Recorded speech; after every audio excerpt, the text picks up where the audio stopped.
দেখো বাবা, আমিও একটা বানিয়েছি। কেমন হয়েছে বলো তো?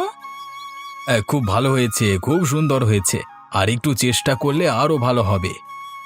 ও, তার মানে পুরোপুরি ভালো হয়নি, তাই না? বাবা কি সেটা বলেছে নাকি? বাবা তো বলেছে খুব সুন্দর হয়েছে, আর একটু সুন্দর করে বানাতে বলেছে। আচ্ছা, দেখছি আর একটু ভালো করে বানাতে পারি কিনা।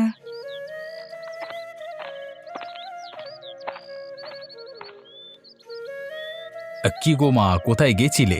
অনেকক্ষণ ধরেই দেখছি না। ওই তো একটু পাশের বাড়ি গিয়েছিলাম। বিকেলে একটু হাঁটাহাঁটি না করলে ভালো লাগে না।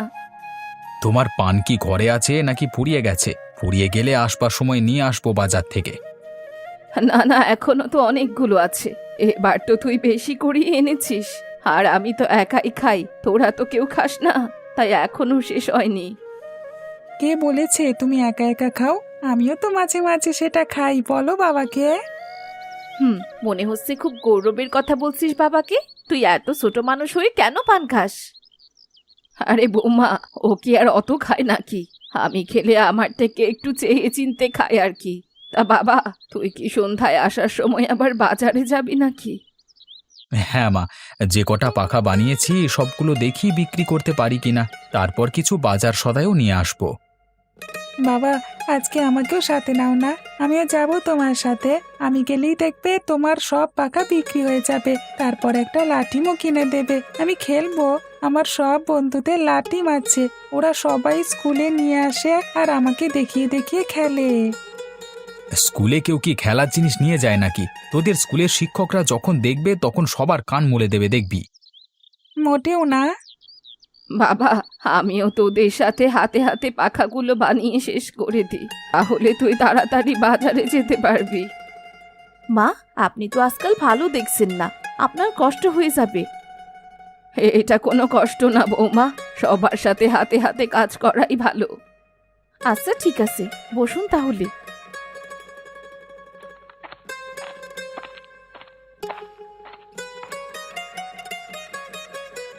কি রে রাজু, আজ খেলতে যাবি না? যেতে তো ইচ্ছে করছে, কিন্তু আজকে যাব না। আমি বাবার সাথে একটু পরে বাজারে যাব পাখাগুলো বিক্রি করতে। সব পাখা বিক্রি হয়ে গেলে একটা লাল দেখে লাঠিম কিনবো। এখন তো তোরা সবাই আমাকে দেখিয়ে দেখিয়ে খেলিস, তখন আমিও দেখাবো। এভাবে বলছিস কেন রে? আমি কি তোকে আমার লাঠিম দিই না খেলতে?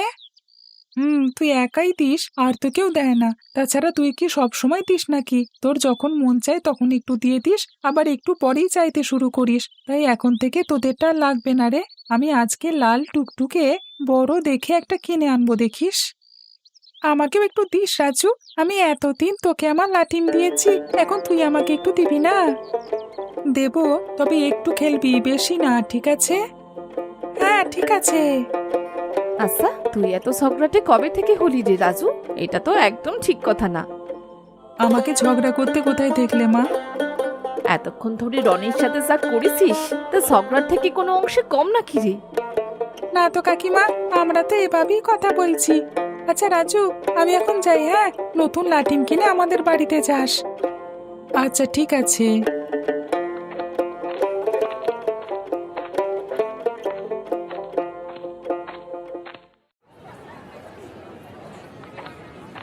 ভাইরা, বোনেরা, দিদিরা, দাদারা, ছোট বড় সবাই আসেন আসেন, অসীম দাদা তালপাতার পাখার জাদু দেখে যান।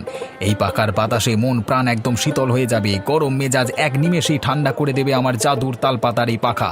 আজই কিনে নিন অসীম দাদার তালপাতার পাখা, কিনে নিন, কিনে নিন। বাবা, অনেকক্ষণ ধরে তো বসে আছি, কেউ তো আমাদের কাছে আসছে না। এত অস্থির হলে কি হবে? চুপ করে বসে থাক। আগে তো কখনো তুই বাজারে আসিসনি, তাই জানিস না। যার দরকার হবে সে নিশ্চয়ই আসবে, আর যার দরকার নেই সে অকারণে এসে কি করবে বল দেখি। কেউই তো আসছে না, তাহলে কি কারোর দরকার নেই নাকি? আমি লাঠিম কিনবো কখন?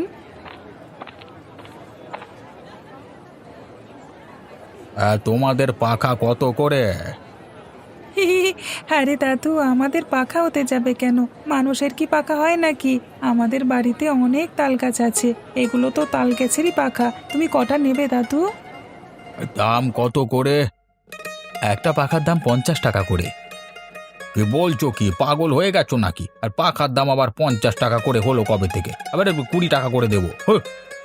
অনেক কষ্ট করে তাল গাছ বেয়ে ওপরে উঠে তাল পাতা পারতে হয়, তারপর সবাই মিলে সময় নিয়ে পাখা বানাতে হয়।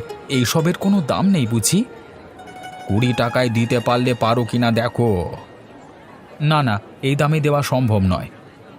আচ্ছা যাই তাহলে, তুমি যে দাম চাইছো এ দামে বাপু একটাও বেচতে পারবে কিনা সন্দেহ আছে। না পারলে কি আর করা যাবে, বাড়ি চলে যাব। আচ্ছা তুমি বসে থাকো, দেখি কে কিনতে আসে তোমার কাছে এত দাম দিয়ে। বাবা, বুড়ো দাদু তো দেখি পাখা না নিয়েই চলে গেল। তুমি মনে হয় বেশি দাম চাইছো, 20 টাকা করেই দিয়ে দাও না বাবা। কেউ তো আর কিনতে আসছে না, চারিদিকে অন্ধকার হয়ে যাচ্ছে, রাত হয়ে গেলে সবাই তো বাড়ি চলে যাবে। এত কথা বলিস না, এত কষ্ট করে বানিয়ে এখন বিনা লাভে বিক্রি করে দিলে ভাত খাবি কোথা থেকে? আর লাঠি বা কিনে দেবো কোথা থেকে? হ্যাঁ আচ্ছা, তাহলে এখন থেকে আর কথা বলবো না।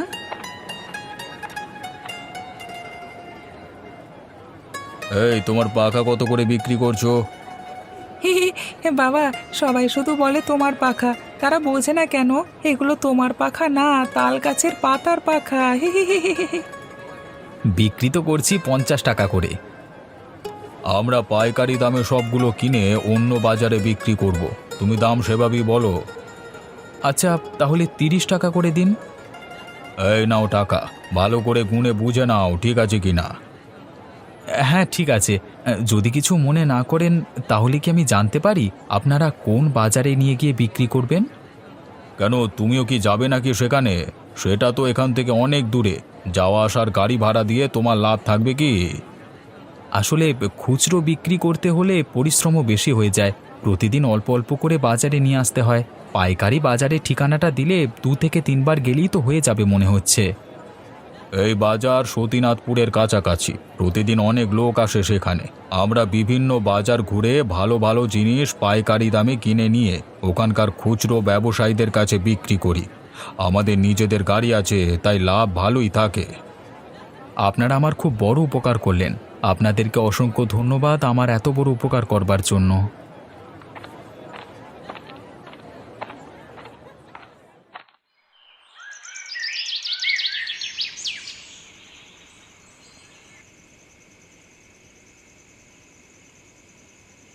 লাল লাটিম কিনে বেজায় খুশি, খুশিতে যেন বাকবাকম হয়ে আসিস। হ্যাঁ, অনেক খুশি। শুধু তোমার ছেলে না বৌমা, আমার ছেলেও বেজায় খুশি। কি হয়েছে রে বাবা, কোনো খুশির খবর আছে নাকি? রাজু বলেছিল না মা, আজ রাজুকে বাজারে নিয়ে গেলে সব পাখা বিক্রি হয়ে যাবে। কথাটা একদম সত্যি হয়েছে। শুধু কি তাই, আজকে থেকে বড় এক পাইকারি বাজারের সন্ধান পেয়েছি। এখন থেকে রোজ রোজ অল্প করে বানিয়ে এই বাজারে বিক্রি করতে হবে না। তাই নাকি রে দাদু ভাই, তাহলে তো তোর ভাগ্য খুলে দিয়েছে। ঠিক বলেছ মা, ওই বড় বাজারে নাকি অনেক মানুষ আসে, ওখানে সবকিছুরই অনেক চাহিদা। আমি এখন থেকে ভাবছি সাথে আরো 2টো ছেলে নেব কাজে, একেবারে অনেকগুলো পাখা বানিয়ে মাসে 2-3 বার শুধু বিক্রি করতে যাব। যাক, এতদিনে আমার দাদু ভাইয়ের ওসিলায় তাহলে আমাদের উন্নতি হচ্ছে। তোকে একটা কথা বলাই তো হলো না দেখছি। আমার এক মামা শ্বশুর আছেন শ্যামনগর গ্রামের, তোর বাবার বড় মামা। ওনার কথা কি ভোলা যাবে কখনো? এই একমাত্র ব্যক্তি যিনি বাবার সকল সুখে দুঃখে পাশে থাকতেন ছায়ার মতো। ওনার কি কিছু হয়েছে নাকি? অনেকদিন তো কোনো খোঁজ নিতে পারছি না। এই জন্যেই বলছিলাম ওনাকে আমাদের বাড়ি একবার নেমন্তন্ন করলে কেমন হয়।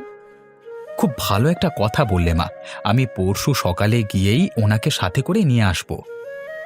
এটাই ভালো হবে।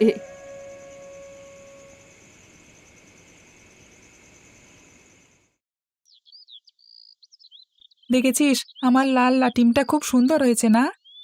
তা তো হয়েছে, এই জন্যই তো বলছি আমাকে একটু খেলতে দে না রে, তারপর তুই আবার খেলিস। এভাবে করে তো আমিও তোর কাছে চাইতাম, 100 বার চাওয়া পূরণ হলে তারপর তুই আমাকে খেলতে দিতিস। তুই তো এখন মাত্র কয়েকবার চেয়েছিস, আমি এক্ষুনি দিয়ে দেব। তুই কি গুনেছিলিস নাকি যে 100 বার চাওয়ার পরেই আমি দিয়েছি? না গুনলে বললাম কিভাবে? দেখ রাজু, ভালো হবে না বলে দিলাম। এতদিন যখন তোর ছিল না তখন আমি তোকে দিয়েছি, এখন যদি তুই আমাকে না দিস তাহলে কিন্তু খুব খারাপ হয়ে যাবে বলে দিলাম। দিবি না তুই? আমি কি না বলেছি না কি যে দেব না? মাত্র 30 বার হয়েছে, আরো 70 বার চা তাহলেই দিয়ে দেব। তবে রে দেখাচ্ছি মজা।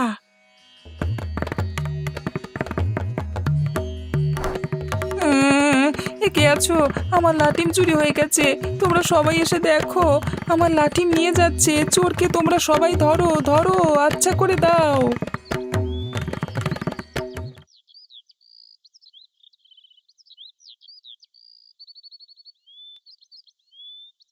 কি রে বাবা, খাবার নিয়ে এভাবে নাড়াচাড়া করছিস কেন? আজকে রান্না তো খুব ভালো হয়েছে, খেয়ে নে। ওর এখন গলা দিয়ে খাবার নামবে না। কেন রে, ওর আবার কি হয়েছে? ওর সাথে লাটিমটা নাকি কে নিয়ে গেছে। কে নিয়ে গেছে? কে আবার? রনি? ওরা দুটো সারা দিন একটার পেছনে একটা লেগে থাকে। আমি ওর পেছনে লাগতে যাব কেন? ওই তো আমার পেছনে লেগে থাকে, এই জন্যই তো আমার লাঠিমটা নিয়ে চলে গেল। আচ্ছা আচ্ছা, হয়েছে, এখন খা। এমন অনেক লাটিম আমি কিনে দেব, বিকেলে আমাকে তোদের বাজারে নিয়ে যাস।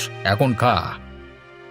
আপনাকে হাঁসের ডিমের তরকারিটা দেই, আপনি তো খুব পছন্দ করতেন হাঁসের ডিম। হ্যাঁ হ্যাঁ, দাও একটু। তোমার হাতের এই তরকারিটা মাঝে মাঝে খেতে খুব ইচ্ছে হয়, কিন্তু একা তো আর এখন আসতে পারি না, তাই আর খাওয়াও হয় না। সবাই তো এখন যে যার কাজে ব্যস্ত, কাকে আর বলবো। আচ্ছা, অসুবিধে নেই। এখন থেকে প্রতি মাসের 10 তারিখ আমি অসীমকে আপনার বাড়ি পাঠাবো। আপনার খোঁজ খবরও নিয়ে আসবে, আর সাথে আপনি যদি আসতে চান একেবারে ও নিয়ে আসবে।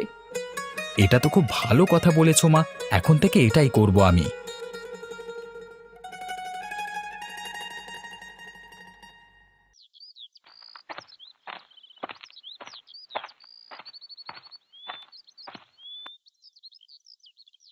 কি রে, তুই আবার আসলি কেন? তোকে কে আসতে বলেছে এখানে? চলে যা।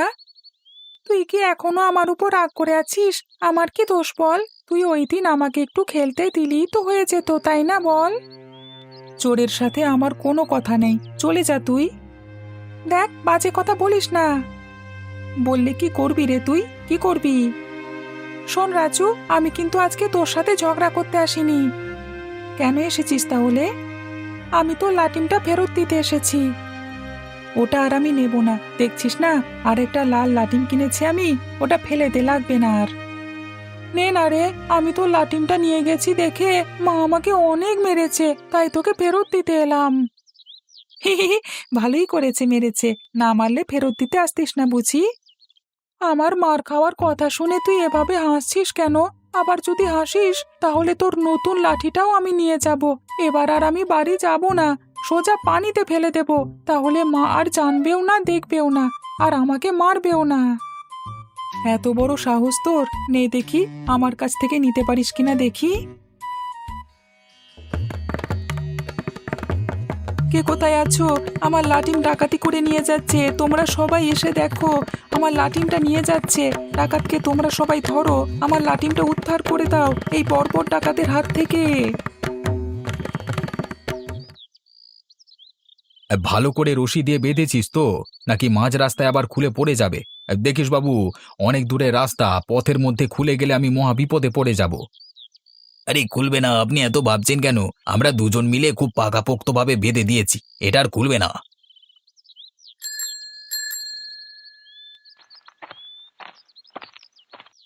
কি রে, এমন ভ্যাঁ ভ্যাঁ করে আবার কাঁদছিস কেন? কার সাথে আবার ঝগড়া করে এলি? তোর তো আবার ঝগড়া না করলে পেটের ভাত ভালো করে হজম হয় না। হ্যাঁ হ্যাঁ, তোমরা তো খালি আমার দোষটাই দেখলে। সবাই যে আমার পায়ে পা দিয়ে ঝগড়া করতে আসে সেটা দেখো না কেন? খেলতে গেলি তো লাটিম নিয়ে, এখন আবার কই গেল তোর লাটিম? একটা ডাকাত যে আছে, আমার সবকিছু লুট করে নিয়ে যায়। আচ্ছা, তোর বাপ কি তোকে ভাত খাওয়ায় না, নাকি ওই ডাকাতের বাবাই শুধু তাকে ভাত খাওয়ায়? তোর কাছ থেকে সব সময় কিভাবে নিয়ে যায়, আর তুই ভ্যাঁ ভ্যাঁ করতে করতে আমার কাছে আসিস? আচ্ছা, আর কাঁদবো না, এক্ষুনি ওর কাছ থেকে আমি লাঠিমটা উদ্ধার করে আনবো। আর যদি দিতে না চায় তাহলে ওর নাক বরাবর জোরসে একটা ঘুষি মেরে তারপর নিয়ে আসবো। ছেলে আমার দেখছি পুরাই নায়ক হয়ে গেছে আজকে। যেতে দাও, দেখি কি করে, লাঠিম নিয়ে আসে নাকি আবারও ভ্যাঁ ভ্যাঁ করতে করতে আসে।